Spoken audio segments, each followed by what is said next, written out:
আসসালামু আলাইকুম শ্বশুর আব্বা, কেমন আছেন? ওয়ালাইকুম আসসালাম। আলহামদুলিল্লাহ ভালো আছি, তুমি কেমন আছো বাজান? হ্যাঁ শ্বশুর আব্বা, মেলা ভালো আছি। মা কেমন আছোস? এই তো আব্বা ভালো আছে। আরে আর মা, আসসালামু আলাইকুম শাশুড়ি আম্মা, কেমন আছেন? আমার সালাম দেয়া লাগবে না। কোত্থেকে যে একটা বলদ রে আমার মাইয়াটা ভালোবেসে বিয়ে করলো, আমি সেটাই বুঝি না। তারপর বলো জামাই, তোমার দিনকাল কেমন যাইতেছে?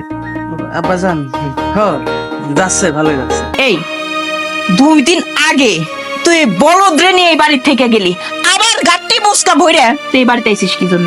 চাকরি হয়ে গেলে আমরা এখান থেকে চলে যাব। আমি আগেই জানতাম তোর মতন এত সুন্দর একটা মাইয়ারে ফুসলাই ফসলাই বিয়ে করছে।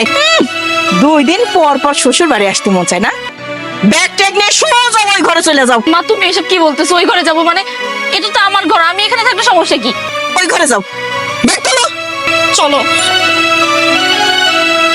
বলদের সাথে কেমনে সংসার করবে আমার মাইয়াটা? এই হয়েছে কি, আমি আমার বাড়িতে যাই, একটা চাকরি বাকরি ম্যানেজ করি, তারপরে নোটলি যাব না। হইছে, থাক, এখানে থেকে চাকরি ম্যানেজ করো। আরে আর বলিস না, বাসায় আপু আসছেন। আচ্ছা শোন, আমাদের যে ট্যুরে যাওয়ার কথা সেটা 2 দিন পরে ফাইনাল হয়েছে। এবার কিন্তু আমরা কক্সবাজার যাব। যাবো তো, কিন্তু আমি তো টাকাই ম্যানেজ করতে পারিনি এখনো। এই 5,000 টাকা ম্যানেজ করতে পারবি না? কি বলিস? বাজারের ব্যাগ নেন, ব্যাগের ভিতরে লিস্ট করা আছে কি কি আনতে হবে। আর এই যে টাকা, কড়াই গন্ডাই হিসাব করা 7,000 টাকা আছে। বাবা শোনো, আমি কই কি, ওই তুমি বাজারে যাও। হ্যাঁ আচ্ছা শোন, টাকা জোগাড় করে একটা ভালো বুদ্ধি পেয়েছি। আরে আমার বোকা দুলাভাইটা আছে না, ওকে তো মা বাজার করার জন্য 7,000 টাকা দিছে। একটা রুমাল আর চাকুনি ওকে ভয় দেখিয়ে সব টাকা নিয়ে নেয়। বোকা চোদা হালা, দৌড় দিবার চাও? কি হইছে মা, তুমি এভাবে চিল্লাইতেছো কেন? সিলাইতেছি কেন বুঝিস না? মাত্র 7,000 টাকা বাজার করতে দিছি, সেই টাকা লোভ সামলাইতে পারলো না। এতদিন তো জানতাম তোর জামাই বোকা, আর এখন জানলাম তোর জামাই চুরিও করতে পারে। আল্লাহর কি কাটি করছে, আমি চুরি করি না শ্বশুর আব্বা, আমি চুরি করি নাই তো। বাবা, মা যাই বলুক, তুমি তো জানো ও কেমন, তুমি একটু মারে বুঝায় বলো না।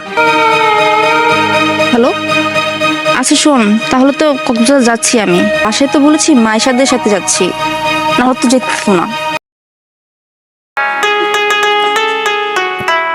কি হয়েছে?